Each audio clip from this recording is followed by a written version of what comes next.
on Artist on Record, your ultimate intimate conversation with your favorite artists. And tonight, who do we have in the hot seat? From LA Guns, we have Mr. Tracii Guns, and this is part one of our conversation of his top 5 must-have albums. Make sure you subscribe, hit the bell to be reminded so you don't miss any other episodes.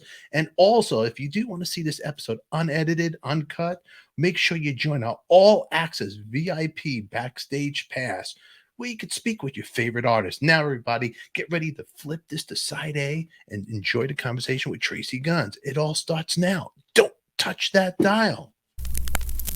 Here, look at this. All the ladies are here. You know why?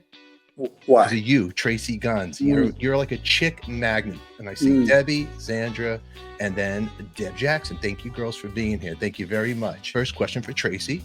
Oh, look How at that. big of an honor was it for him to get to play with Stefan again on the cruise? It's always an honor to play with people you love as friends. You know, that's what the ultimate is. You know, you play with friends, people that you know on a human level, and especially, you know, we played, you know, probably 100 gigs together in our life. You know, so yeah. That's right. That's right. Family plan. Zandra used to come see us at the Cat Club. Wow. See, it's good to see people in the chat. But Tracy, the real reason why I brought you out of hiding, right? I wanted to get personal. And how do I get personal with Tracii Guns? When it's like a date. You know, as a kid, how do we get along with people? By music or by food. Right, We liking the same stuff. Well, what the people want to know, Tracy,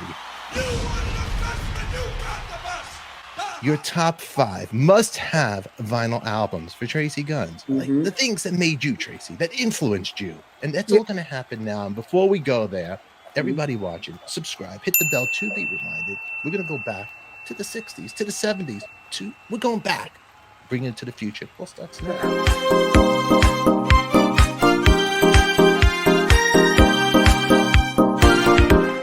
Okay, so now, right now, Tracy. All right, so listen, for me, because I don't really listen to music like other people listen to music. You know, I've been recently assessed with autism and things, and it explains a lot of things about the way my brain works. So there's really 12 records. 6 of them are live, and 6 of them are studio. And these are the instead of doing a part 1 and a part 2, let's just knock these out. Yeah, we could get it out. We can get out. And remember, these are the five albums, whatever, as a kid, it doesn't have to be your record, but it could be something you're on too. It doesn't matter. But what made you the guy you are that you love? Yeah. So let's do, you know, because people probably get more excited about me playing live. So let's just go straight for there's 6 fucking records, man. Starting with The Song Remains the Same by Led Zeppelin. Randy Rhoads tribute record with Ozzy. Aerosmith live bootleg. UFO Strangers in the Night. There's 2 more. Johnny Thunders, LAMF DDK, because it's, you know, and then there's one more live. Oh, double live Gonzo. Ted Nugent, that racist fuck. Those records are the most important because those are the ones that was my band. Right? Like, you know, since I was like starting at 7 years old, I would stand up and play with live records. And, you know, the most advanced one was the Randy one. And then the most basic one was the Johnny Thunders one. But I learned all that stuff in between, you know, and the Page stuff, that's the stuff that taught me how to jam. Taught me what a theremin was, taught me, you know, you have to play with a bow, you know. That's why I always play with the bow. It's like, if I don't, I know I'm ripping Jimmy Page up, but at the same time, it's like, but that's what you do. You know, my brain's stuck there. It's like, I got to do that. And then the UFO record with Shanker, you know, that was the one that you had to be articulate. You know, I had to play quickly and articulate with feeling. And he was not jamming. He was playing these really party parts, you know, melodies that were heartbreaking and melancholy and things like that. And then obviously the Aerosmith record was the Aerosmith record. It was just the easiest one to, you know, to just like do whatever I wanted over.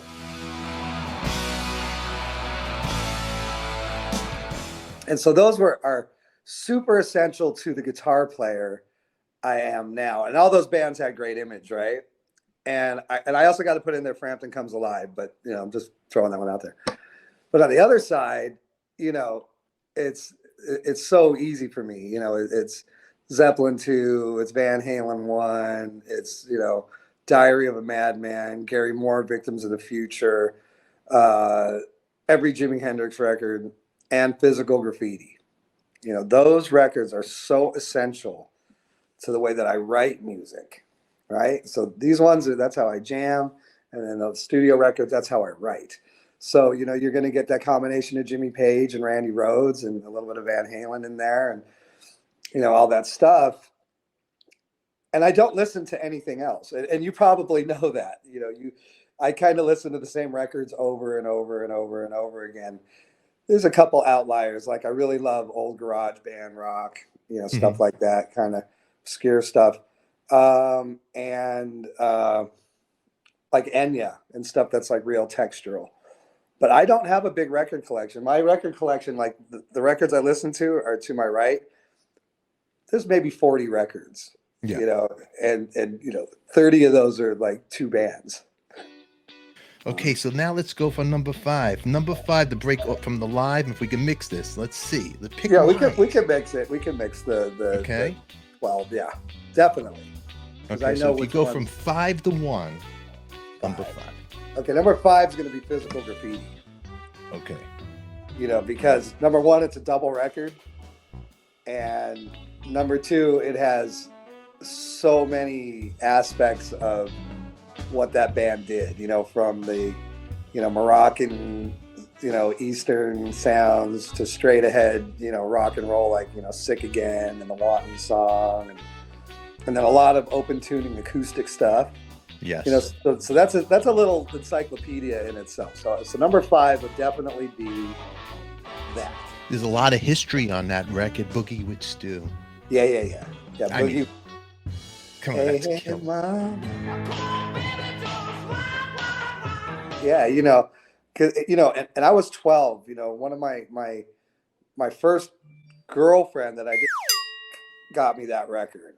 Her name was Debbie. And she was like the only brunette I've ever gone out with and all that. But anyways, she bought me that record and then dumped me.